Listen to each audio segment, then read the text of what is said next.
জয় বিজয়ক পৃথিৱীলৈ পঠাই দৈত্যক জন্ম দিয়া তেওঁলোকেই আমাৰ এই আঁচনিৰ মূল কাৰণ হল জয় বিজয়ক পৃথিৱীলৈ কিয় পঠাই তেওঁতো আপোনাৰ পৰম ভক্ত হলেও তেওঁলোকৰ লগত মোৰ কোনো অভিন্ন ভাৱ নাই য'তেই ভক্ত ততেই মই যি ঠাইত ভক্ত নাই সেই ঠাইত আমি কেতিয়াও অৱস্থান নকৰোঁ কিয়া তেওঁলোকে পৃথিৱীত জন্ম লৈ ভক্তসকলক অত্যাচাৰ কৰি যেতিয়াই আমাক দৈনিকভাৱে চিন্তা কৰিব তেতিয়াই আমি তেওঁলোকক বধ কৰি মুক্তি দিম তেতিয়া তেওঁলোক তুৰন্ত আমাতে নিন্দা দিয়া এতিয়া আমি বিশ্ৰাম কৰিবলৈ যাব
আপনার উভয় শরণার্থ এই নরনার কত সহস্র প্রাণী পাবে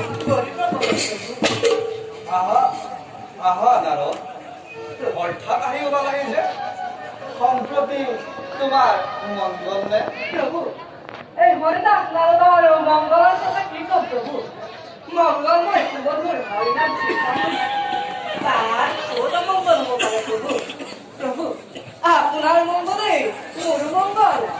শুনে সন্তোষ পালনে বলছি বার কোয়াশন সম্প্রতি তোমার আগমনের কারণ কি অবশ্য আগমনের কারণ একটু নাই যদিও আপনার দেখা করে আরো জ্ঞান শ্রেষ্ঠ বলার কারণ জানিবলৈ আলহী দিলো প্রভু অকল জ্ঞানে শ্রেষ্ঠ নহয় দেৱৰীতি জ্ঞানৰ লগত কৰ্মৰ আৱশ্যক সেয়ে নহ'লে জীৱন মুখ্য লাভ হ'বই নোৱাৰে দেৱকী এইটো কথা একেবাৰে নতুন শুনিলো প্ৰভু এবাৰ কৈছে জ্ঞানেই শ্ৰেষ্ঠ জ্ঞান নহ'লে জীৱন মুখ্য লাভ নহয় প্ৰভু এইটো একেবাৰে নতুন কথা প্ৰভু এই অধমক ভালদৰে বুজাই কওকচোন প্ৰভু তেনেহ'লে শুনা দেৱকী ঈশ্বৰৰ আৰাধনা দুই প্ৰকাৰ এক হৈছে শুদ্ধ চেতা যোগীসকলৰ জ্ঞান যোগ আৰু দ্বিতীয়তে কৰ্মযোগীসকলৰ কৰ্মযোগ পুৰুষসকলে কৰ্মানুষ্ঠান নকৰিলে কেতিয়াও জ্ঞানপ্ৰাপ্ত নহয় দেৱকী আৰু জ্ঞানপ্ৰাপ্ত নহ'লে এই সনাতন ধৰ্মৰ দ্বাৰা সিদ্ধি লাভৰ সক্ষম হ'বই নোৱাৰে তেন্তে প্ৰভু জ্ঞানেই ধৰ্মৰ কাৰণ কেৱল জ্ঞানেই নহয় দেৱকী জ্ঞানৰ লগত কৰ্মৰ আৱশ্যক কিন্তু জ্ঞান বুলি ক'লে সেই জ্ঞান নহয় যি প্ৰকৃত জ্ঞানী সত্য জ্ঞান আৰু পৰম আত্মজ্ঞানেৰে আমাৰ স্বৰূপপ্ৰাপ্ত হয় তেওঁ কিন্তু এইবিলাক জন্মগ্ৰহণ কৰিব নালাগে আনকি মহাকাশলৈ আদিতো ধ্বংস হোৱাৰ কোনো ভয় নাই ভাল আপোনাৰ কথা শুনি এই অধমৰ সকলো ভ্ৰম দূৰ হ'ল প্ৰভু প্ৰভু আপোনাৰ শ্ৰীচৰণত আৰু এটি জনাব প্ৰাৰ্থনা যে এই বিদুষৰ ভিতৰত আপোনাৰ প্ৰিয়জন ভক্ত কৰ্মী জ্ঞানীজন প্ৰভু তুমি অতি গুৰুতৰ কথা জানিব বাঞ্ছা কৰিছা ভক্তিয়ে মোৰ আদৰণ ভক্তিৰ কোমল পৰশতেই মই অনন্তকাল বন্দিব ভক্তিয়ে যদি আমাৰ আদৰৰ ধন নহয় তেনেহ'লে আমাক ভক্তাদি যদি জ্ঞান কৰে কিয় দেৱকী উত্তৰ দিয়া দেৱকী মনে মনে থাকিলা কিয় আপোনাৰ কথাত মই কি উত্তৰ দিম এই অসীম ব্ৰহ্মাণ্ডৰ ভিতৰত কাৰ এনে সাধ্য আছে যেন আপোনাৰ কথাত উত্তৰ দিব পাৰে আপোনাৰ কথা কোনে বুজিব পাৰে আপোনাৰ শ্ৰীচৰণত এওঁলোকে পৰিচয় কাকুতি যেন অন্তিম সময়ত বিভংগ ভংগীমাৰে কাষকে দেখা দিয়ে মই এতিয়া বিদায় মাগিছো প্ৰভু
আমিও যাব